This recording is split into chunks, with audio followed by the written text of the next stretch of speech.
Cut Nyak-dien, pahlawan perang di tanah Rencong. Sosok yang ditakuti oleh tentara Belanda karena kobaran semangatnya yang sangat besar dalam memimpin rakyat Aceh melawan penjajah. Sejarah pun mencatatnya sebagai salah satu pahlawan perempuan Indonesia yang tak pernah gentar.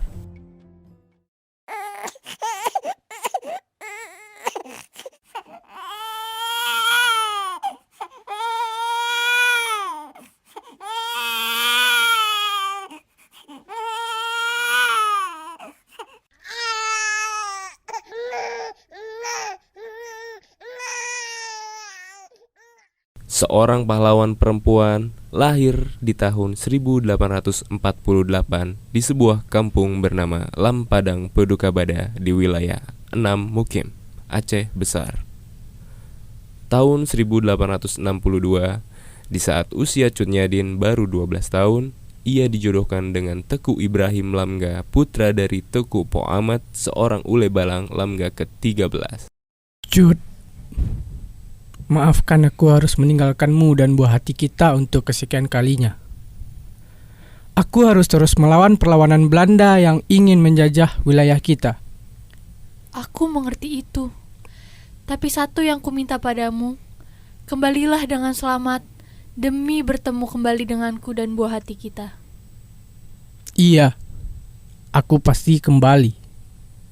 Namun, takdir harus memisahkan Cut Nyak-dien dan suaminya. Pada 29 Juni 1878, Teku Ibrahim wafat ketika bertempur melawan penjajah.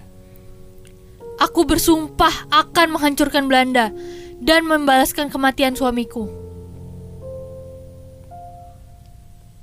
Setelah wafatnya Teku Ibrahim, Cut Nyak-dien menikah kembali di tahun 1880. Ia dipersunting Teku Umar, seorang tokoh pejuang Aceh. Cut, izinkanlah aku untuk mempersuntingmu. Maafkan aku, Umar. Aku memiliki tekad untuk melawan penjajah Belanda yang telah menewaskan suamiku. Baiklah, karena kita memiliki tekad yang sama, aku akan mengizinkanmu untuk turun langsung ke medan perang untuk melawan Belanda, jika kau menjadi istriku. Baik, akan kuterima pinanganmu dan terima kasih telah mengizinkanku untuk ikut berperang. Iya, kita akan mengalahkan mereka bersama-sama. Keduanya tak hanya diikat oleh tali pernikahan, tetapi juga tekad melawan penjajah. Bersama Teku Umar, Cut Nyak-dien menguatkan barisan para pejuang untuk mengusir Belanda dari bumi Aceh.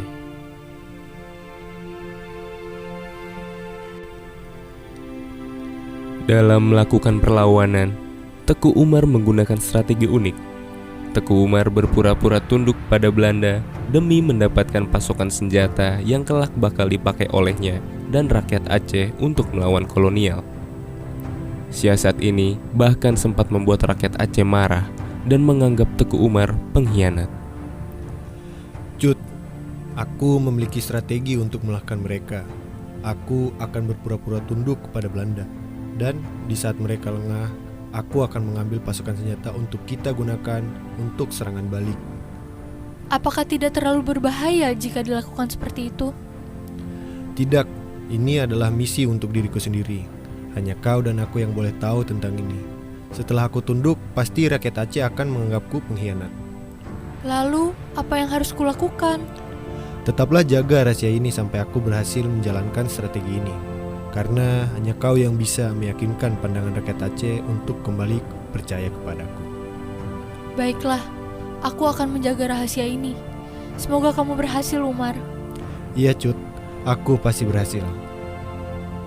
Setelah merasa persenjataan yang didapatkan cukup, Teku Umar dan Cut Nyak-dien memimpin rakyat Aceh melawan Belanda. Serangan itu menyebabkan pasukan penjajah mengalami kondisi yang sangat sulit dan kacau. Bahkan, salah satu petinggi Belanda, Jenderal Jacobus Ludovicus Hubertus Pel, terbunuh oleh gerilyawan Aceh.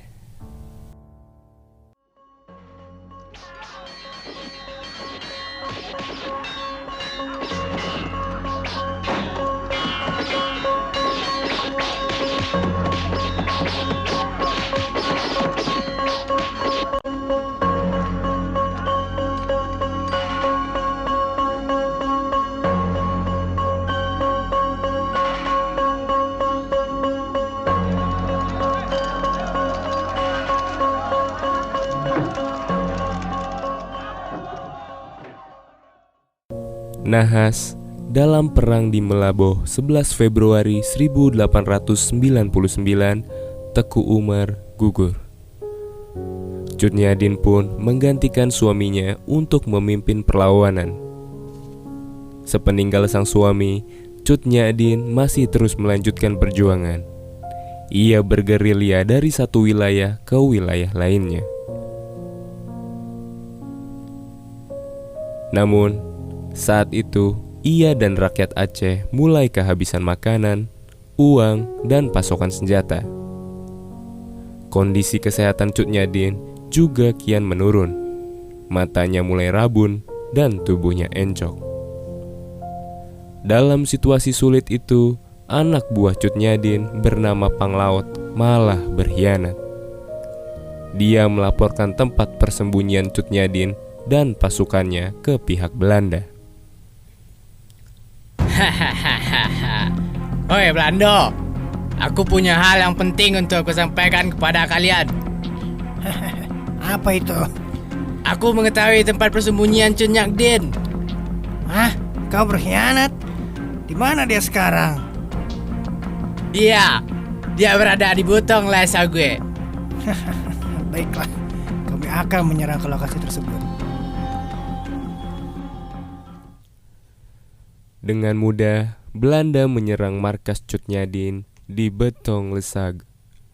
Meski sempat melakukan perlawanan, Cut Nyak Dien dan pasukannya yang kurang siap akhirnya gagal. Cut Nyak Dien pun tertangkap.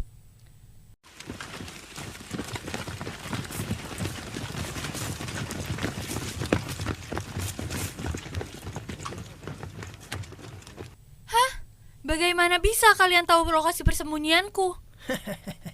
Maaf Cut, sepertinya kau telah dikhianati oleh anak buahmu sendiri. Tidak mungkin. Siapa pelakunya? Panglaut memberikan informasi lokasimu kepada kami.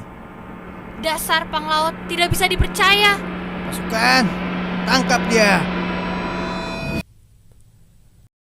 Setelah penangkapannya, pengasingan dilakukan karena Belanda takut kehadiran Cut Nyak Dien menciptakan semangat perlawanan rakyat Aceh.